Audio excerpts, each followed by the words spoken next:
প্র্যাক্টোলজির আরও একটি নতুন ভিডিওতে তোমাদের সকলকে স্বাগত জানাই। আজকের এই ভিডিওতে আমরা দেখে নেব বিএড সেমিস্টার 4তে কোর্স 1.4 ইপিসি 3তে তোমাদের যে প্র্যাকটিকামটি রয়েছে teaching with a multimedia e content development by the student. এই প্র্যাকটিকামটি আজ আমি তোমাদের সাথে শেয়ার করব। খুবই সুন্দরভাবে বেঙ্গলি ভার্সনে সরকারি কলেজের একটি খাতা আজ আমি তোমাদের সাথে শেয়ার করব। দেখো, খুব সুন্দরভাবেই কিন্তু লেখা রয়েছে তোমাদের কী কী করণীয় বিষয় রয়েছে এই প্র্যাকটিকামটি করার ক্ষেত্রে, কোন কোন জিনিসগুলো তোমাদেরকে বানাতে হবে, কি কি জানতে হবে এবং এক্সটার্নাল স্যার কোন কোন বিষয়গুলো দেখতে চান, সে সব কিছুই কিন্তু আজকের এই প্র্যাকটিকামে আমি তোমাদের বলে দেবো। তো সুতরাং চলো প্রথম থেকে একবার পুরো প্র্যাকটিকামটা দেখে নিই কী কী করতে হবে। তোমরা সকলেই জানো যে কোনো প্র্যাকটিকাম করার সময় কিন্তু তোমাদেরকে সবার প্রথমে সেই প্র্যাকটিকামটির একটি সূচিপত্র বা কন্টেন্ট পেজ কিন্তু বানাতে হয়। এই কন্টেন্ট পেজটিতে তোমাদের যে প্র্যাকটিকামের মূল বিষয়বস্তু সেগুলি কিন্তু দেওয়া থাকে। এই প্র্যাকটিকামটির ক্ষেত্রে দেখো মূল বিষয়বস্তু কী কী দেওয়া রয়েছে। ভূমিকা রয়েছে, ই কন্টেন্ট বা বিষয়বস্তুর ধারণা দেওয়া রয়েছে, মাল্টিমিডিয়া দেওয়া রয়েছে, প্র্যাকটিকামটির উদ্দেশ্য এবং গুরুত্ব, নির্বাচিত প্র্যাকটিকামটির কর্মসম্পাদন, উপসংহার এবং সবশেষে একটা রেফারেন্স বা সহায়ক গ্রন্থাবলী কিন্তু দেওয়া রয়েছে। তোমরা সকলে জানো প্রত্যেকটা প্র্যাকটিকামের মতো এই প্র্যাকটিকামও দেখো একটা ভূমিকা বা ইন্ট্রোডাকশন কিন্তু দেওয়া রয়েছে। খুবই সুন্দরভাবে লেখা রয়েছে কিন্তু ভূমিকাটি। চলো তোমাদের জন্য একটু পড়ে শোনাই। শিক্ষণ প্রক্রিয়ার একটি প্রধান উপাদান হলো শিক্ষণ। শিক্ষণ যত সুস্পষ্ট হবে, শিখন ততই কার্যকরী হবে। বর্তমানে শিক্ষা প্রক্রিয়াকে আরও বেশি বোধগম্য করে তুলতে অনেক নতুন নতুন পদ্ধতি অবলম্বন করা হচ্ছে। এই সব পদ্ধতিগুলির মধ্যে অন্যতম পদ্ধতি হলো ই কন্টেন্ট সহযোগী শিক্ষণ। তা দেখো, ই কন্টেন্ট সম্পর্কে কিন্তু অনেকটাই কিন্তু লেখা রয়েছে, আর পড়লাম না। তোমরা এখান থেকে কিন্তু এভাবেই ইন্ট্রোডাকশন পোর্শনটা কিন্তু লিখে নেবে।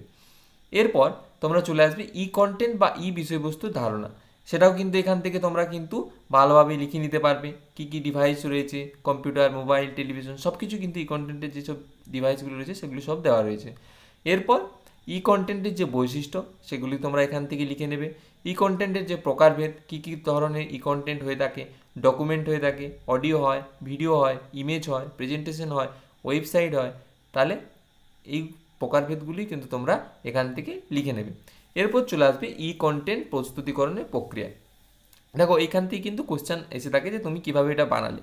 তাহলে কি হচ্ছে, phases of E content development. কি প্রথমে কি করতে হয়, অ্যানালাইসিস ফেজ, তারপর design phase, development phase, testing phase এবং ফাইনালাইজ ফেজ। তাহলে এইভাবে তোমরা কিন্তু ই কন্টেন্টটা কিন্তু প্রস্তুত করছো। তাহলে ই কন্টেন্ট প্রস্তুতির যে পর্যায় সেটাও কিন্তু তোমরা এখান থেকে এভাবে লিখে নেবে। তারপর চলে আসবে মাল্টিমিডিয়া বা বহু মাধ্যমের ধারণা। তাহলে মাল্টিমিডিয়ার মধ্যে কী কী প্রধান বৈশিষ্ট্যগুলি থাকে সেগুলি কী কী। মাল্টিমিডিয়া সিস্টেম কম্পিউটার দ্বারা নিয়ন্ত্রিত হয়। মাল্টিমিডিয়া সিস্টেম কিন্তু সুসংগত হয়। মাল্টিমিডিয়া তথ্যগুলি অবশ্যই রিপ্রেজেন্টেড হয়। তাহলে মাল্টিমিডিয়ার যে প্রকারভেদ কী কী হয়, তাহলে এই দেখো লাইনার, নন লাইনার, এগুলো কিন্তু এখান থেকে এভাবে লিখে নেবে। মাল্টিমিডিয়ার কী কী উপাদান রয়েছে, টেক্সট আছে, ইমেজ আছে, অডিও, ভিডিও, অ্যানিমেশন, ঠিক আছে, এই সব কিছু কিন্তু মাল্টিমিডিয়ার উপাদানের মধ্যে পড়ছে। এরপর মাল্টিমিডিয়ার ব্যবহার, কী কী ক্ষেত্রে মাল্টিমিডিয়া ব্যবহার করা হয়। বাণিজ্যিক ক্ষেত্রে মাল্টিমিডিয়া ব্যবহার করা হয়, বিনোদনের ক্ষেত্রে যেমন এন্টারটেনমেন্ট ইন্ডাস্ট্রিতে যে মাল্টিমিডিয়া ব্যবহার হয় সেটাও তোমরা জানো।